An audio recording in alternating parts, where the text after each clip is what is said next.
I'm going to read out this quote by Mark Spears of ESPN. I was told by somebody inside that room that Wemby is motivated by Chet. Chet having one up on him on the championship.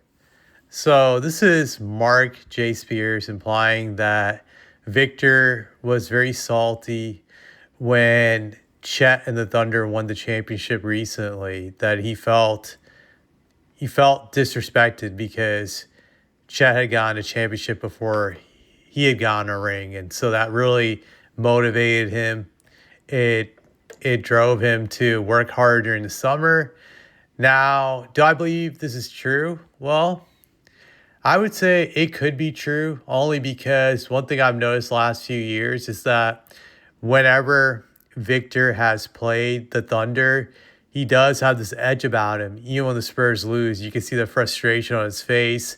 I've seen him yell and taunt Chet a few times in these games when he's dunked it and just flexed his arms in front of him and just shouted some stuff. So I would say that there probably is some truth to this. It wouldn't shock me that he was upset about it, but I find it interesting. But then again, it just shows that Victor may be wired in the same way as Michael Jordan or some of these other greats, that they are looking for just like the smallest slight to be motivated, to get them to work hard and for them to improve. They need that to motivate.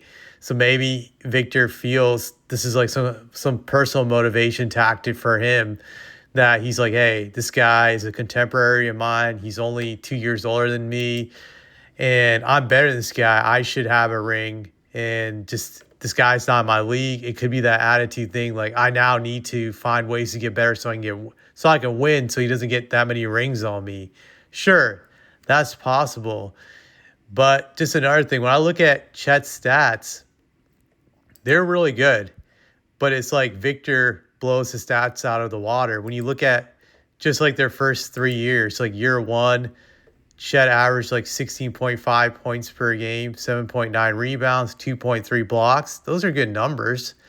Victor, rookie year, 21.4 points per game, 10.6 rebounds, 3.6 blocks. So Victor's already ahead in year one. Year two, Chet averages 15 points, 8 rebounds, 2.2 blocks. Year two, Victor averages 24.3 points, 11 rebounds, 3.8 blocks. And then year three, Chet's numbers are very impressive: 24.7 points per game, 10 rebounds, and 1.7 steals, 0.3 blocks. I'm surprised that Chet is not being a good shot blocker this year. That shocks me. But overall, his numbers are pretty good. But then you look at Victor's numbers this year: 33.3 points per game, 13.3 rebounds, 6 blocks a game, 1.7 steals. So again, he blows Chet out of the water. It's every year Victor has been better than Chet. It has not even been a comparison. And I would just say another thing about this: you don't see the media even saying Chet is better than Victor. They're not even playing the rings game, say like Chet has more rings than Victor. No one even does that.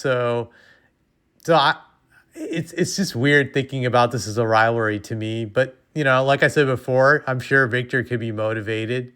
Like I said, that he views him as a contemporary, someone to target. But I don't see this really as a rivalry yet. I know ESPN, the media, wants to make it into a big time rivalry, and they're hoping for it. And could it be a rivalry? Sure, it could be if the Spurs run into the Thunder in the next few years in the playoffs. Then it has really the potential to be a rivalry. But I'm not so sure personal rivalry between Chet and Victor, since the best player on the Thunder is SGA. And I would say when healthy, Jalen Williams has been the second best player the last few years. We'll see if Chet overtakes him for second best. But as long as SGA is a guy on the Thunder, I don't see how much of a rivalry Chet can have with Victor, because the team runs through SGA while the Spurs run through Victor. So I think this is a lot of like wishful thinking and hoping from ESPN for a rivalry by just breaking this up. But I don't really have anything else to say about this, to be honest.